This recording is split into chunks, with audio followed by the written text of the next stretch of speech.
입냄새는 잔인합니다. 본인만 모르고 가족은 차마 말을 못하니까요. 그러다가 어린 손녀가 이제 입냄새가 납니다 라고 할 때쯤에 문제였다라는 걸 알게 되죠. 뒤늦게 유튜브를 찾아보지만 그때 뭐 생강즙을 먹으라는 등 소금 가글을 하라는 등 너무나 다양하고 생소한 방법들이 난무합니다. 따르자니 찜찜하고 아무것도 안 하자니 답답한 분들을 위해서 오늘은 이제 박사님과 함께 진짜 구취의 진원지를 짚어드리려고 합니다. 한약 박사 신광호입니다. 딸 신민주입니다.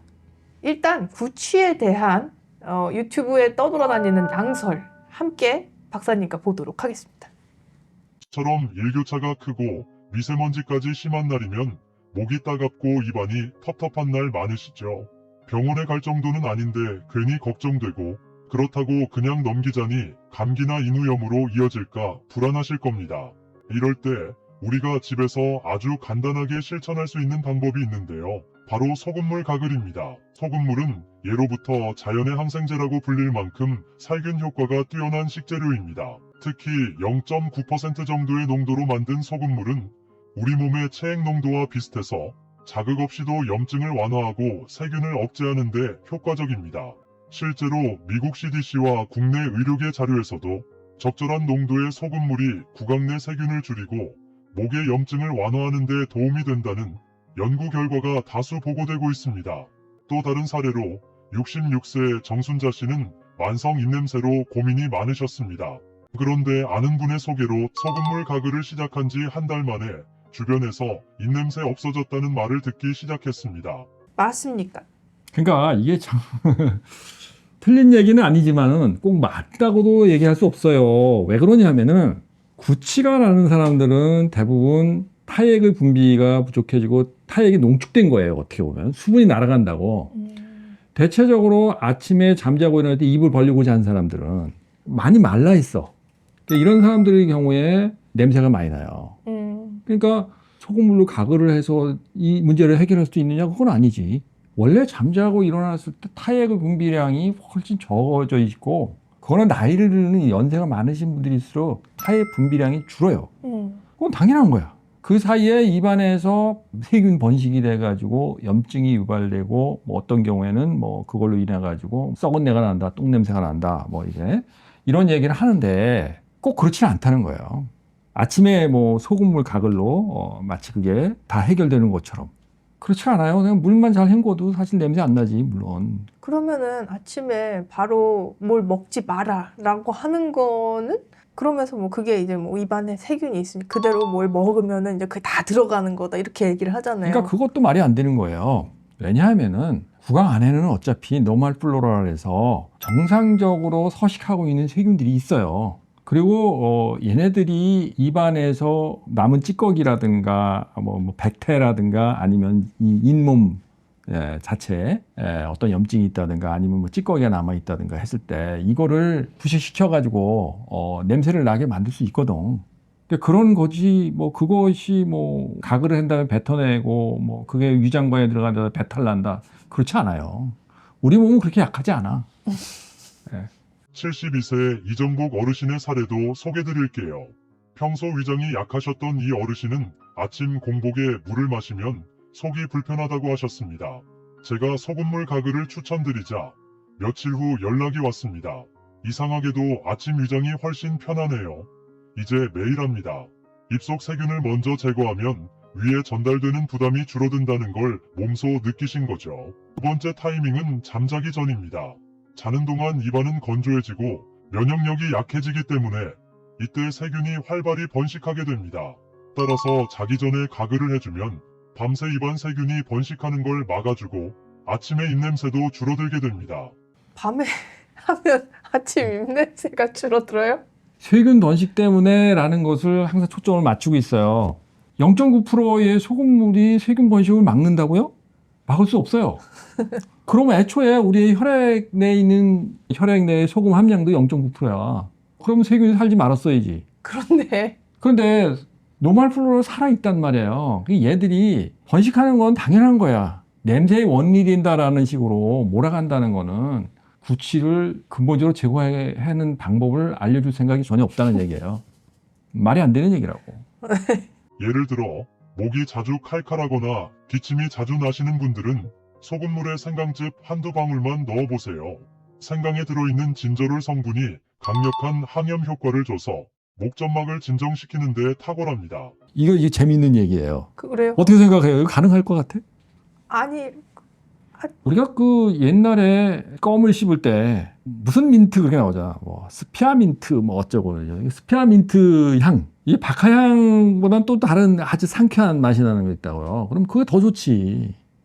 그죠? 왜냐면 이 민트 성분들은 사실 살균할 수 있는 효과가 소금보다 훨씬 좋아. 그리고 또 우리가 보통 얘기하는 구연산 같은 경우 네. 이런 거 훨씬 좋다고. 그럼 차라리 그걸 넣지. 생강은 이 진저롤 성분은 맵다고. 그래서 사실 구내염이 있거나 이런 경우에 이게 입안에 탁 넣게 되면은 자극이 심해요. 화끈거린다고. 네. 자극이 돼서 자극이지. 오히려 더 염증이 그러니까 난다든지. 그러니까 우리는 발상의 전환을 좀 해볼 필요성이 있는 거예요. 근데 다양한 종류가 있는데 왜 진저야? 예. 왜 생강이야? 라는 거예요. 이거 매운 건데? 그리고 감기에 자주 걸리거나 면역력이 약하다고 느끼시는 분들은 프로폴리스 한 방울을 더해보세요. 자, 우리가 프로폴리스라는 물질에 대해서도 잘 알고 있어야 돼요. 네. 근데 이게 물에 안 녹아. 근데 이제 우리가 보통 수용액 형태로 나오는 프로폴리스 물질이 있어요. 그 다음에 알코올 추출한 프로폴리스가 판매되는 게 있다고. 그럼 뭘 선택해야지 이것부터 알아야 돼요. 프로폴리스는 알코올 추출 프로폴리스를 쓰면 안 돼요.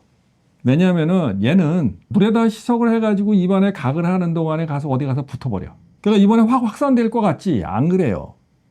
근데 수용화된 프로폴리스는 물에 녹도록 가공한 프로폴리스는 안 붙어요. 그래서 골고루 항균 작용, 그리고 이제 해열 작용이라든가, 그리고 상쾌한 느낌 이런 걸 줄 수가 있어요. 그래서 도움이 됩니다. 뭐 프로폴리스는 다 된데 돌아 해가지고 어떤 사람들은 부용 프로폴리스 입에다 물고 씹는 사람들도 있어요. 그거 자체에 특유의 향취가 있기 때문에 구취를 뭐 희석시킬 수는 있겠지. 근데 그런 걸로는 사실 뭐 그게 되게 써요. 그래서 불쾌하기도 하니까 한두 방울 이렇게 떨겨서 하는 프로폴리스 제제를 선택하는 것도 이거 상식적으로 알고 있을 필요성이 있어요. 뭐 의미는 있다고 봅니다. 지금까지 구취에 대한 여러 가지 낭설들을 보았습니다. 이 내용에 대해서 좀 더 상세하게 OX 퀴즈로 틀린 점과 맞는 점을 따져보자고요. 일단 첫 번째, 입냄새의 60%는 치아가 아니라 혀에서 오고 혀의 백태가 세균의 집이다. 혀는 상당히 울퉁불퉁한 조직이에요. 입안에 미레들도 그렇고 다양한 미레들이 형태가 있기 때문에 보이지 않는 음식의 찌꺼기들이 여기에 걸려요. 백태를 형성하는데 많은 작용을 합니다. 그래서 여기에 세균들이 많이 번식할 수 있고, 그래서 거기에 화학 반응을 일으킨 부패가 된 그 찌꺼기들이 자리 잡을 수가 있어요. 그리고 이게 상처를 잘 입어요. 그리고 쉽게. 그리고 약간 홈도 생겨 있고 그런 곳에 끼일 가능성이 높기 때문에 물론 뭐 60%는 이것이다라는 것이 틀린 얘기는 아니에요. 퍼센트에 대해서는 약간 이견이 있을 수는 있죠. 네. 그렇기 때문에 아마 이런 얘기가 나오는 것 같은데 구취는 가글만 잘해도 나을 수 있다. 그러니까 당연히 말도 안 되는 얘기죠. X. 구취가 말이에요. 보통 이제 연세가 많으신 분들은 이제 젊은 사람들에서 많이 발생되거든. 이거요. 엄청나게 돈 들여가지고 치료하는데 안 나는 사람 많아요. 이 사람이 각을 하는 습관이 없어가지고 이게 안 낫고 있을까요? 그렇지 않아. 이런 증상을 유발하는 원인들이 있단 말이에요. 우선 첫 번째가 혀의 건강에 문제가 있는 거고, 그 다음에 치주염, 잇몸에 문제가 생기는 경우가 많단 말이에요. 그러니까 이런 것들이 복합적으로 작용을 하고요. 거기에다가 다양한 구강의 구내염이라든가 이런 것들이 작용하고, 그리고 폐에서 올라오는 냄새와 소화기에서 올라오는 냄새, 그리고 정신적으로 문제가 돼서 우리가 타액의 분비에 문제가 생겨서 오는 냄새, 이런 것들이 다양하게 나타나는데 이걸 각을만 한다고 해결한다고요? 계란으로 바위를 치라 그러죠. 소금물로 각을 하면 감기, 입냄새를 잡고 뿐만 아니라 고혈압과 당뇨에도 도움을 줘서 입속과 몸속의 염증을 모두 잡을 수 있다는 이야기가 있는데 맞나요? 이것도 X예요, 사실. 뭐 아예 틀리다고는 할 수 없어요. 왜냐하면 소금 자체가 그런 작용을 하긴 해. 그런데 이게 입냄새를 잡고 고혈압과 당뇨에 도움을 준다라는 건 말이 안 되는 거죠. 그러니까 이게 사실 말이 안 되는 얘기를 가지고 억지로 갖다 끼워놓은 거예요. 우리가 소금 안 먹는 사람이 어디 있어요? 음식에 다 섞어서 먹는데 그러면 그런 사람들이 이거 고혈압 당뇨에 도움을 줘가지고 병 걸리지 말아야지 왜 걸려? 그 음식 짜게 먹어야겠네요, 그분들은. 그렇죠. 그러니까 그게 참 말이 안 되는데 마치 되는 것처럼 이게 소금 애호가들은 그런 얘기를 하죠. 인후염으로 목이 아플 때는 소금물 가글을 할 때 특별히 생강즙을 넣으면 항염 효과가 더욱 탁월하여 빨리 낫는다. 아, 일단 X. 항염 효과가 더욱 탁월해진다라는 것은 물론 그렇다고 완벽하게 틀린 건 아니에요. 왜냐하면 진저롤이 항균 효과가 참 뛰어난 건 맞아. 그렇긴 한데 얘가 가지고 있는 자극성 때문에 염증 있는 부위가 오히려 미란이 생겨가지고 고통을 더 받을 수도 있기 때문인 거예요. 그래서 훨씬 더 안전하게 쓸 수 있는 그런 성분들도 있는데 왜 꼭 아주 매운 성분을 굳이 이 염증 부위에다 집어넣냐라는 거예요. 네, 이렇게 말도 안 되는 낭설들이 있다는 사실을 이제 알게 되었는데요. 그렇다면 이제 기다리던 그 해결책, 진짜 해결책에 대해 좀 같이 얘기를 나눠보면 좋을 것 같아요. 일단 그러면 대체 그 구취의 원인은 무엇인가? 그걸 알아야지 뭐 가글 하든 뭘 하든 이 얘기를 할 수 있을 것 같은데. 우선 간단하게 얘기를 하면은 구취의 원인은 입안에 남겨져 있는 음식물 찌꺼기라고 보면 돼요. 이것들이 구강 내에 있는 세균에 의해 가지고 번식을 해서 거기에서는 부패, 취라고 보면 되는 겁니다. 그러니까 이거를 깨끗하게 제거할 수 있는 습관을 기르는 게 가장 첫 번째 해결할 문제예요. 근데 잇몸 청소를 하잖아요. 그러니까 잇몸 청소를 하기 위해서 이를 닦고 그리고 이제 혀를 닦잖아요. 근데 이걸로 다 해결되느냐는 아니에요. 그래도 다 해결되지 않아요. 이 사이사이에 특히 잇몸의 깊숙한 부분에 끼는 것들은요. 그래도 제거되지 않아요. 그래서 치간 칫솔 같은 경우를 쓰고 그 다음에 이제 실 같은 거를 써서 치실을 사용해 가지고 충분히 제거해 주는 것이 내가 보기엔 더 효율적인 방법이에요. 그런 식으로 해서 제거해 주는 것이 구강 내에서 오는 냄새들을 해결해 주는 방법이고 그리고 중요한 거는 잇몸에 염증이라든가 이런 거 충치가 생겼다든가 이런 건 빨리 치료해야죠. 그런 근본적인 문제를 해결해 주는 것이 먼저다라는 겁니다. 그럼 원래는 이제 구취를 줄이는데 도움이 되는 운동 또는 지압법을 여쭤봐야 되는데 이게 방법이 있어요. 있어요, 방법이. 네. 가장 중요한 게 입안에 타액의 분비가 잘 되고 원활하게 해주는 사람들은 냄새가 잘 안 나요. 네. 그런데 사실 사람들이 살다 보면 스트레스 많이 받다 보면은 이제 이 구강 안에 침샘이 자꾸 말라 들어가요. 제 기능을 잘 못 발휘해. 그래서 타액이 농축이 되거든요. 충분하게 공급이 돼주게 되면은 냄새가 안 날 텐데 충분하게 공급이 안 되니까 입안이 바짝바짝 마른단 말이에요. 그러면 냄새가 더 심해진다고. 그래서 옛날부터 하는 방법들이 있어요. 그건 뭐냐면 혀를 운동하는 방법이에요. 두 가지 운동 방법이 전해지고 있어요. 우리는 그거를 인진연약법이라고 그래요. 그래서 혀로 입천정을 하는 거예요. 이 입천정을 하는데 얼만큼 하느냐? 적게는 36회, 길게는 90회. 할게 되면 무슨 일이 벌어지냐? 지금 입안에 타액이 자꾸 고이게 돼 있어. 타액이 고이게 되면은 열심히 이걸 가지고 입안에 마치 액을 먹은 것 같이 이 타액을 가지고 입안에 양치를 하는 거예요. 그래서 삼키는 거야. 그게 첫 번째 운동 방법. 두 번째 운동 방법은 뭐냐면은 혀를 가지고 이와 입술 사이죠. 입술 사이를 할리는 방법을 써요. 네. 이렇게 돌리는데 한쪽 방향으로 계속 돌리면은 많이 아파요. 혀뿌리가. 반대쪽으로 돌려주세요.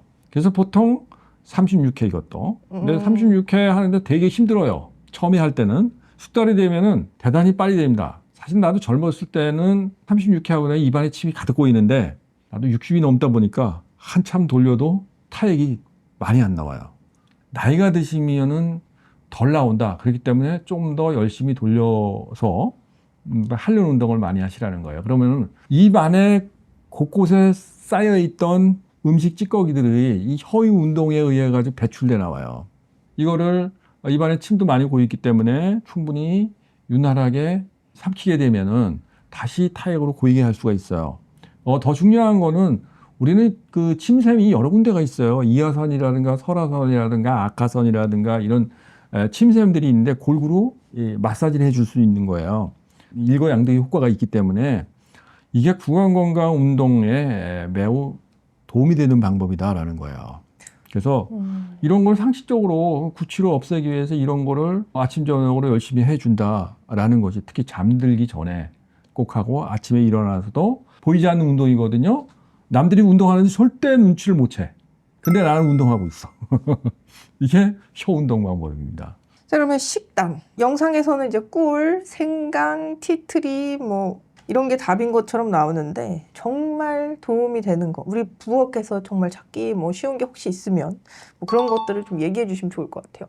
일상생활에서 많이 접하는 향들을 활용하는 거예요. 그래서 스피어민트 향, 그리고 물론 뭐 생강 진저 향도 나쁘진 않은데 너무 자극적이다라는 거예요. 그래서 희석해서 쓰라는 거.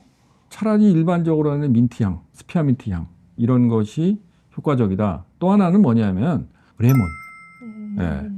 그래서 우리가 보통 시트릭 애시드라는 게 이제 우리가 구연산이라는 거란 말이에요. 이 구연산이 레몬이라고, 레몬에서 나온다고요.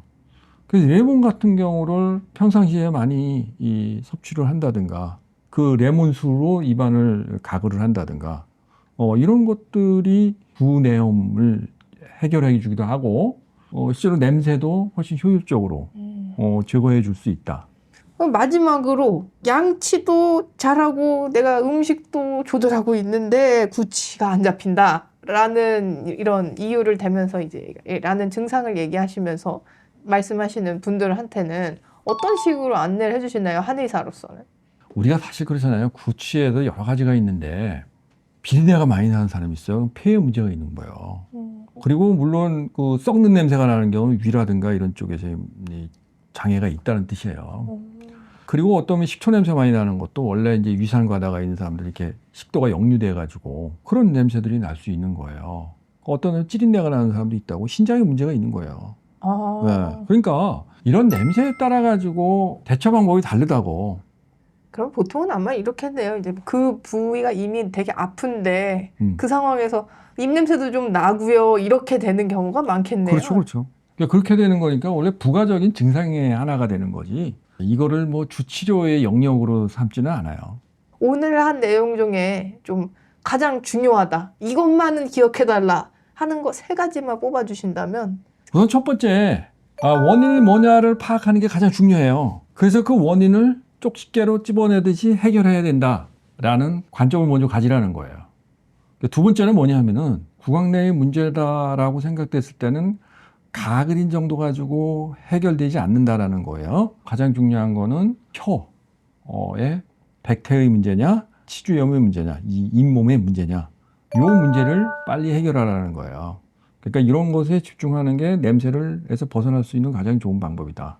세 번째는 뭐냐면은 이러한 것으로도 해결되지 않았을 때 이거를 구취 하나 때문에 뭐 여러 가지 방법 쓰고 어쩌고 그러면서 혼자 해결하려고 들지 말라는 거예요. 빨리 의사에게 방법을 의뢰하는 것이 문제를 해결하는 가장 좋은 방법이다.